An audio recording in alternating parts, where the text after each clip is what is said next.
and my family were sad and worried to hear that the case was reopened, and I'm sad that so many good people had to spend time on it again. My family was greatly impacted by what happened. Since we lost Anna, my mom never really recovered. She has a bad cancer, and any emotional distress is very bad for her. I was very worried for her. So this keeps affecting us and our mental and physical health.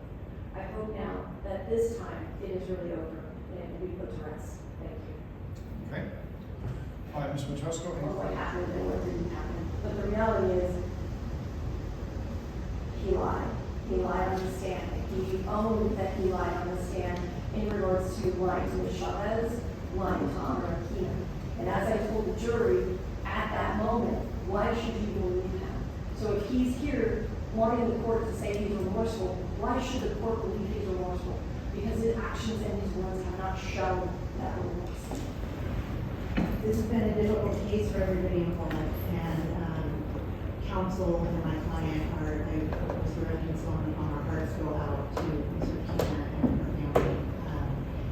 We agree again with the state on many respects, primarily that this was a terrible tragedy, it was a terrible crime, and it's a terrible loss of a young and beautiful, vibrant, and completely innocent victim.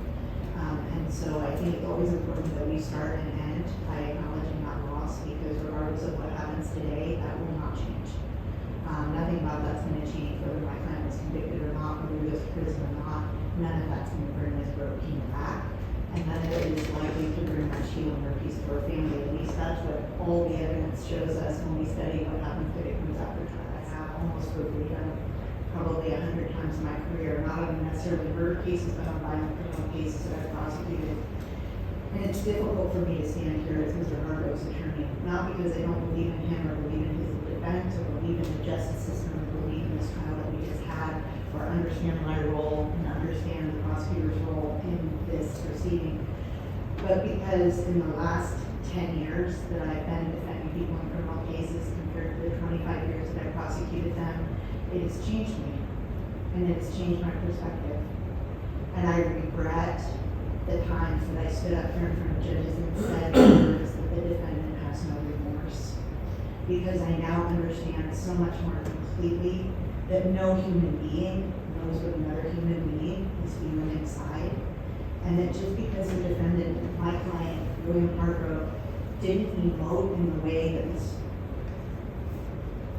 that the prosecutor would have liked, didn't say the words that she would have liked, didn't plead guilty, had the audacity to exercise his constitutional right to trial, had the audacity to get on the stand and testify in his own defense, all of which he's entitled to through the Constitution, that anybody in this courtroom could say that he doesn't have remorse,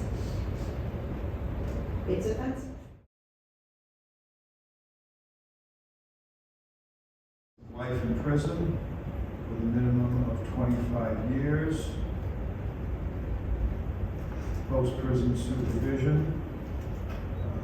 No credit for time served, but no eligibility for earned good time, alternative incarceration programs, or trans leave. And the credit for time served will be credit for time served since initial arrest.